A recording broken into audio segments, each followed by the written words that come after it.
Welcome to Broad Eye, the podcast that explores knowledge gaps in ophthalmology and eye care. Welcome back to another episode of the Broad Eye podcast. My name is Steve McIntosh. I'm here filling in for Sean and Bruno this week, and I'm joined here by Dr. Andrew Meagher. Dr. Meagher is an associate professor at the Pennsylvania College of Optometry, and he's completed a glaucoma fellowship at Salus University, and he's also a fellow of the American Academy of Optometry. Dr. Meagher, thank you for joining us. I'm super pumped to have this conversation with you. Welcome. Yeah, thank you. Thank you for having me. When I read your article recently about branded versus generic pharmaceuticals and the differences therein, I thought I got to have a conversation with this guy because it's a really great topic, and we kind of touched on this in school, and we hear about it at conferences, and there's kind of common knowledge there too. But, you did a deep dive into this subject, which is awesome. And you really looked at some of the physical properties of the delivery mechanisms and the drugs, how the regulations apply. And you explained a lot about it and actually really broadened my knowledge about this. So I thought, this is a great opportunity to share some of this knowledge. So thank you for putting the word out there and making sure that we're all aware of these differences. So how did you first get interested in this topic? Was it through some cases you came across and you're seeing differences in the outcomes, or what was your experience there? So, yeah, just in working in glaucoma and even in primary care before I did my fellowship, I always kind of knew, you got your generic latanoprost, your starting patient on the drop. You kind of always knew or heard around that, it may not work as well. You have to refrigerate it, which is going to be a little bit of a hurdle.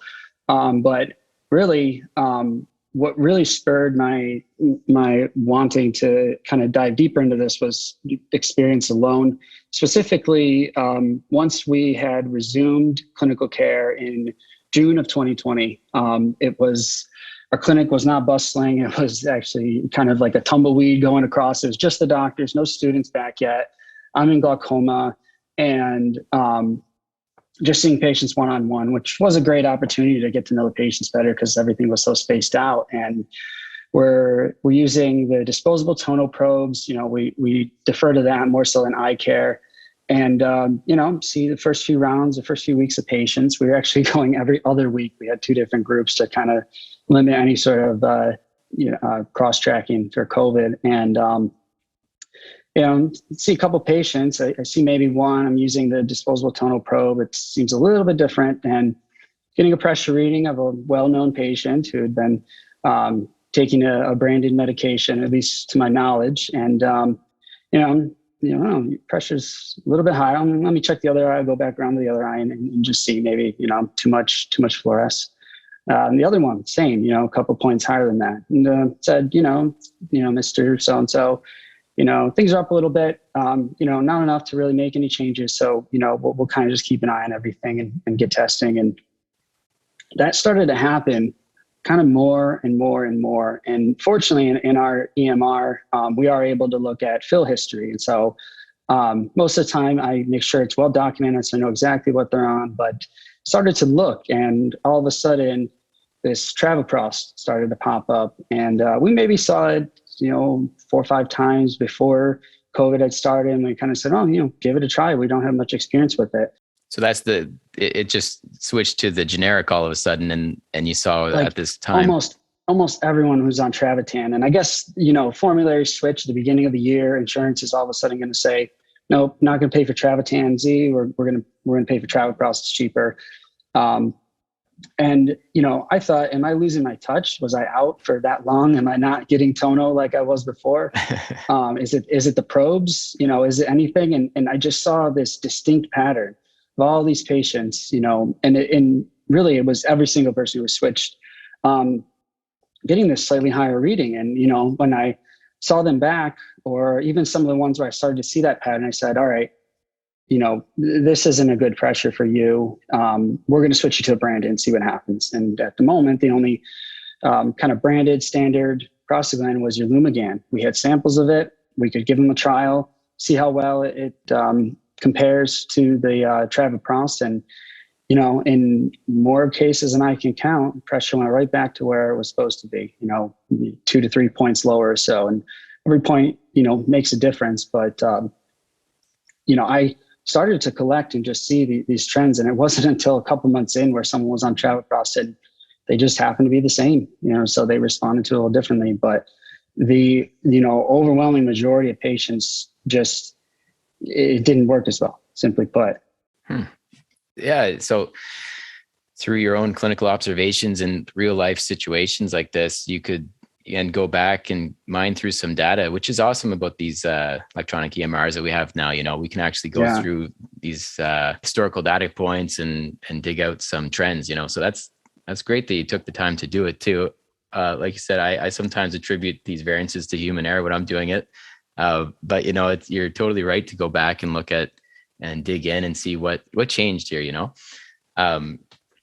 and like you say, it's the only modifiable risk factor we have for glaucoma. So a few points makes a big difference. And this is over a long period of time, Yeah. So, I can see where you, especially as someone who's working in this area of care and glaucoma care, you were looking into it very deeply. So that's great. And what did you find? So what are some of the differences that when you looked into this topic in general, pharmaceuticals that are generic versus branded, what are some of the differences in the regulations and how they come to be, and their space in the market? Well, I was pretty blown away at first just how non-regulated generic medications are made. They don't have to go through any of the rigorous trials that they did for phase 1, 2, and 3 of FDA approval.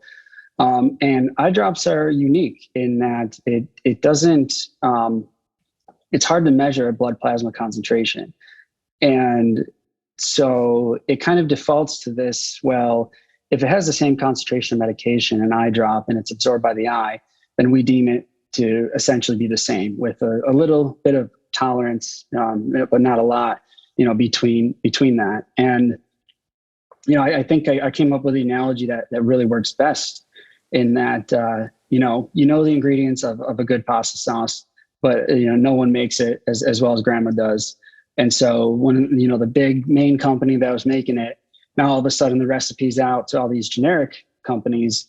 And although they, can put everything together and it's going to work, it's not going to be exactly the same. And really, it's not even just the medication that's in there, but it's everything else. That affects the absorption of the medication. It affects the surface tension, the pH level, even. All of these sort of things really play a factor in how that's absorbed or how well that's absorbed if it's not absorbed well. Some studies even looked at the orifice size of the drop bottle and the drop bottle dimensions, which are not regulated. And, you might be pushing out too little or too much, which is going to in some way affect that. So there's just so many factors that go into that, if you sit down and do the research, you kind of go, that all makes sense, but it doesn't really come to mind immediately.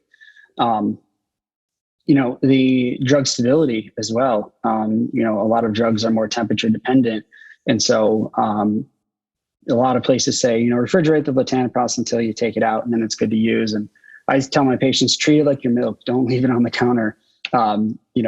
Keep it in there. You want to keep it at a stable temperature because it will make a difference. It can degrade if it's at a higher temperature, especially my one patient who's from Jamaica who prefers 80 degrees in her apartment in the summer and keeps her, she doesn't not taking latanoprost, but she keeps her other medication. I finally, not to go off too much on a tangent, I asked her, where do you keep your Lumigan? And then I finally got to talking about how warm do you keep your house? And she's like, oh, I love the warmth and everything. I'm like, well, the Lumigan, you got to keep in the fridge in the summer.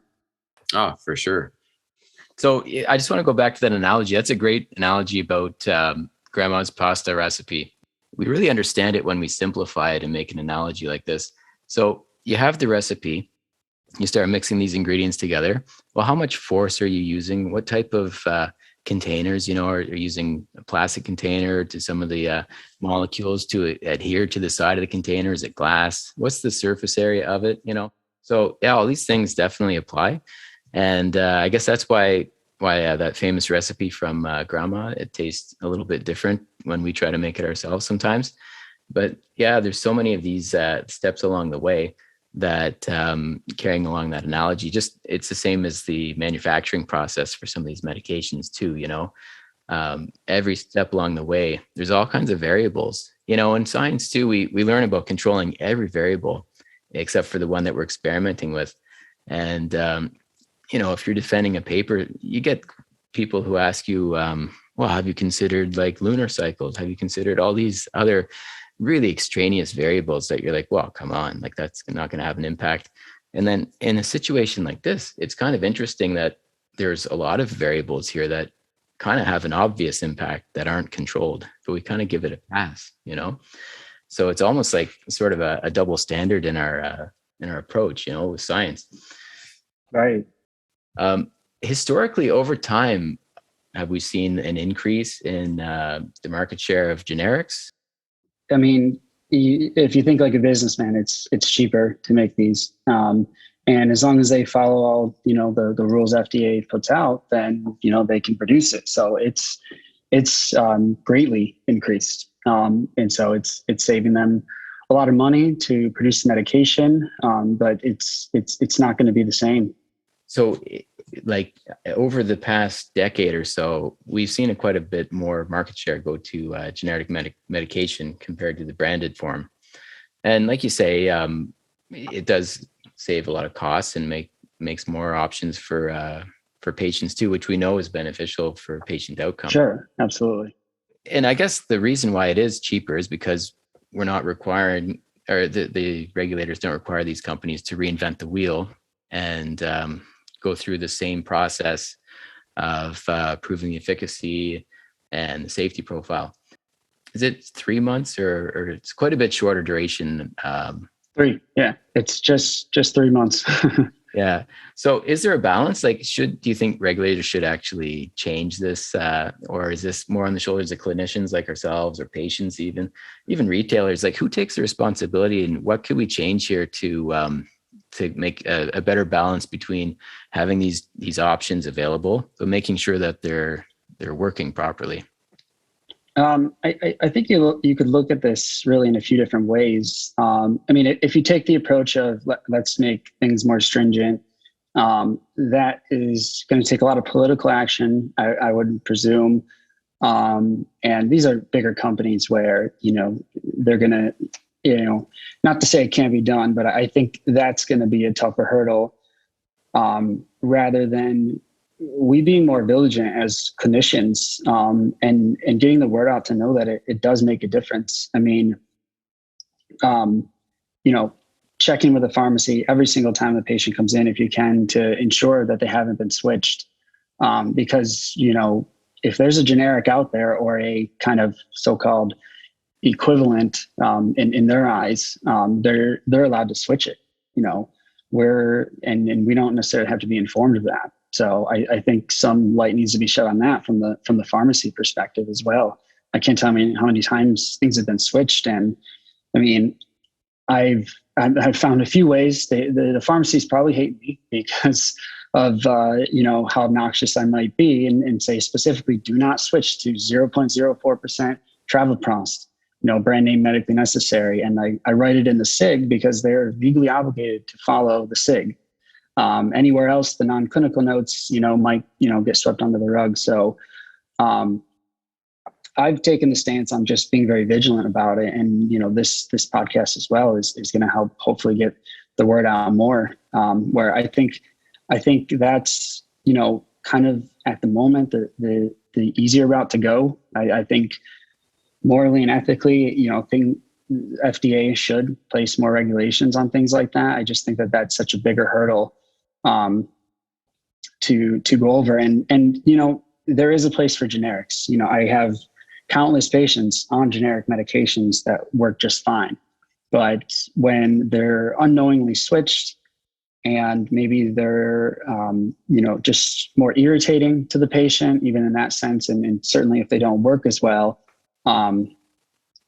that's where I ensure that, that's not the case, that we stay vigilant with it. For sure. And like you say, this is a well-researched topic. When you look through your citations on this paper we're discussing, it's high impact journals, like high impact publications, really documenting the differences here, significant differences, and well published. But like you say, podcasts like this and getting the word out in other mainstream ways is important too. So I think you're right. We have to make sure we check each time to see what people are using, and keep on. We can't assume that everybody reads the papers in journals too, or has access to all of them, or that the public are up to speed on all these things too, let alone people working in healthcare as well. It's hard to keep ahead of that curve with all the clinical time, sure. like keeping up to date with the research. So like podcasts like this, exactly what you're doing now, spreading the word. Definitely. Yeah, I agree. That's a great idea as well. We've actually had some other guests on this podcast with kind of, we've come across similar topics actually. One area is nutraceuticals and AREDS medications, and how inconsistent the actual contents are in the shelf life. When you analyze the advertised amounts of the luteins, the xanthan, and so on inside the supplements, you're getting huge variability depending on all kinds of things, but even right from the manufacturer as well, which is really scary. So yeah. It's not just eye drops too. We're seeing this effect in other industries too.